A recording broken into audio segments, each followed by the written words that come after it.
मैं अनीता गुप्ता अपनी पुस्तक मयूर पंख कहानी संग्रह की एक अन्य कहानी दो सहेलियां प्रस्तुत करने जा रही हूँ, जिसका आधार मित्रता से संबंधित है। मित्रता से जीवन सरस बनता है। मित्रता एक शक्तिवर्धक औषधि के समान है। आज के बनावटी युग में सच्ची मित्रता का अभाव सा हो गया है। मित्रता जैसे रिश्ते को स्वार्थ के बंधन ने जकड़ लिया है। मित्रता के बिना एक अच्छे जीवन की कल्पना भी व्यर्थ है। तो मैं प्रस्तुत कर रही हूँ दो सहेलियाँ जिनमें अटूट रिश्ता था। आज अनायास ही स्कूल से घर जाते हुए उस गली पर नज़र पड़ गई। उस गली के अंदर कई मकान थे, पर दो मकान बिल्कुल आमने सामने थे। उसमें दो सहेलियां रहती। बड़ा घनिष्ठ नाता था उन दोनों में। एक का नाम कुमुद तो दूसरी का नाम सरोज था। एक का नाम कुमुद तो दूसरी का नाम सरोज था। कुमुद शिक्षिका थी और अपने दायित्व का भली प्रकार निर्वाह करके वो सेवानिवृत्त हो चुकी थी। अपने कार्यकाल में वो सभी शिक्षिकाओं में लोकप्रिय थी। उनके द्वारा शिक्षा प्राप्त बच्चे उच्च पदों पर थे।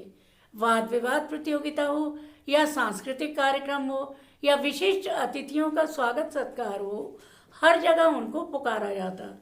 हर क्षेत्र में उनको महारत हासिल थी। सरोज कुशल रहनी थी। आयु में वो कुमुद से 2 वर्ष छोटी थी। वो बहुत हंसमुख और खुश मिजाज थी। गाना बजाना हो, नृत्य हो, भजन हो या कोई भी कार्य हो, वो हर कार्य में निपुण थी। कोई भी घरेलू समारोह उनके बिना अधूरा सा रहता था। ढोलक पर नृत्य करते समय उनका प्रिय गाना था मेरी छम छम बाजे पायलिया या भरी दोपहरी मैं ना आऊँगी, डोला पिछवाड़े रख दो। नृत्य करते समय उनकी भावभंगिमा देखते ही बनती। उनके बिना हर कार्यक्रम अधूरा सा रहता। वो अनुपस्थित रहती तो कानाफूसी होने लगती थी। अरे सरोज नहीं आई क्या? कहीं बीमार तो नहीं पड़ गई या कहीं बाहर गई है? मज़ा नहीं आ रहा। अब कुमुद और सरोज दोनों ही पारिवारिक दायित्वों से मुक्त थी। घर में बेटा, बहू, पोती पोते थे। बेटियां विवाह होकर ससुराल चली गईं। अब उन दोनों के पास समय ही समय था। दोनों अपने अपने घरों की खिड़कियां खोलकर घंटों बातें करती रहती। एक दिन 12 बजे सरोज ने कुमुद को आवाज़ दी, दीदी काम निबट गया क्या? उधर से कुमुद की आवाज़ आई, अरे सरोज रुक जा, आ रही हूँ। अब आने में थोड़ी देर लगती है, पैर लड़खड़ाने लगे हैं। थोड़ी देर बाद वो खिड़की पर आई और बोली, अब बता क्या कह रही थी? सरोज बोली, दीदी आज बराबर वाले मंदिर में कीर्तन है, चलोगी क्या? हाँ हाँ। कितने बजे से है? शाम को 3 बजे से है। ठीक है, कुमुद ने कहा, चलेंगे पर रिक्शा मंगा लेना। शाम को 3 बजे रिक्शा आ गई और दोनों मंदिर पहुंच गई। वहां भगवान के हाथ जोड़े और मंदिर में बैठ गई। भजन चल रहा था, मेरा आपकी कृपा से सब काम हो रहा है, करते हो तुम कन्हैया, मेरा नाम हो रहा है। सब मिलकर भजन गा रहे थे। ढोलक की थाप और मंजीरे भी गूंज रहे थे। भजन के बाद भगवान की आरती की गई, फिर भोग लगाया गया। उसके बाद प्रसाद वितरित हुआ। प्रसाद लेकर सब लोग अपने घर की ओर चल पड़े। कुमुद और सरोज भी अपने घर आ गईं। वो बहुत खुश थीं। उनका मन प्रफुल्लित था। अगले दिन कुमुद के पास एक छात्रा आई। उसको उनसे वाद विवाद प्रतियोगिता के लिए एक लेख लिखवाना था। कुमुद को उनका मनपसंद कार्य मिल गया था। लेख का विषय था हिंसा और अहिंसा। लेखन उनका प्रिय शौक था। वो कहानियाँ भी लिखती रहती। उधर सरोज बच्चों के लिए मठरी, चाट, पकौड़ी, हलवा, टिक्की बनाती रहती।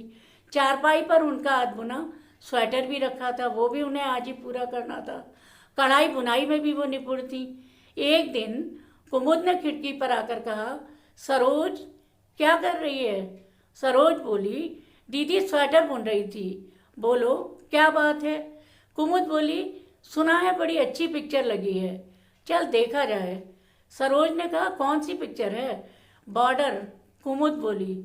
सरोज ने कहा, हाँ लोग तारीफ तो बहुत कर रहे हैं, बड़ी अच्छी पिक्चर है, चलो मैटनी शो चलते हैं। दोनों ने साथ में जाकर पिक्चर देखी, इंटरवल में समोसे खाए और पिक्चर देखकर घर वापस आ गईं। ऐसे ही दिन व्यतीत हो रहे थे। दोनों को एक दूसरे का सहारा था, उनका टाइम भी अच्छा कट जाता था। एक दिन शाम को दोनों को एक विवाह में जाने का निमंत्रण मिला। सरोज ने खिड़की से आवाज़ दी, दीदी विवाह में चलोगी क्या? कुमुद ने कहा, चलेंगे, बड़े दिनों बाद कहीं जाने का अवसर मिला है। अच्छा बता, शादी में कौन से रंग की साड़ी पहनेगी?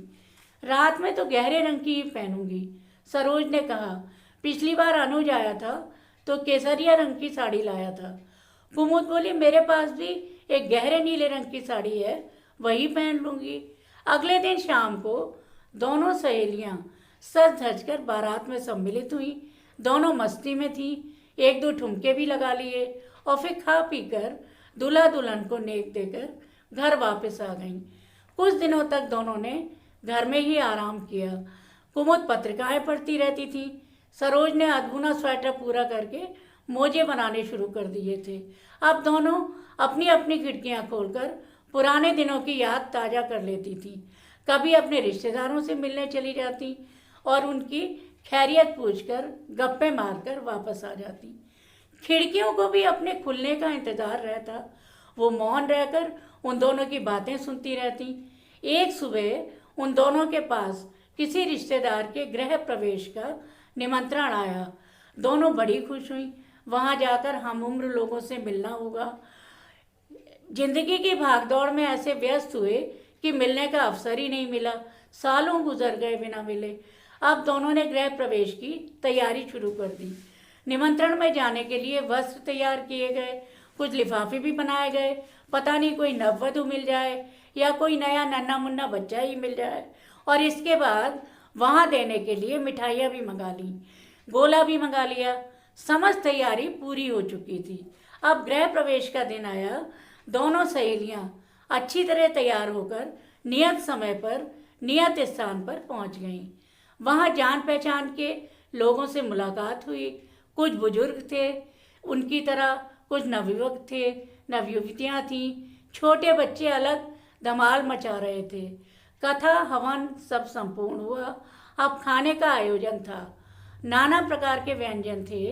नौदेवी के व्रत चल रहे थे, अतः व्रत का खाना भी था। सरोज और कुसुम ने पुलाव, सब्जियां, कचौड़ी सब कुछ अपनी प्लेट में लिया और भोजन करने लगी। सरोज ने कहा, जी भोजन बहुत स्वादिष्ट है। कुमुद ने कहा, इनका हलवा ही अच्छा है। तभी कुमुद को मूंग की दाल का हलवा दिखाई दिया और उसने सरोज से कहा, चलो सरोज हलवा खाते हैं। दोनों उस ओर बढ़ी, हलवे का जायका लिया, फिर आगे बढ़ी।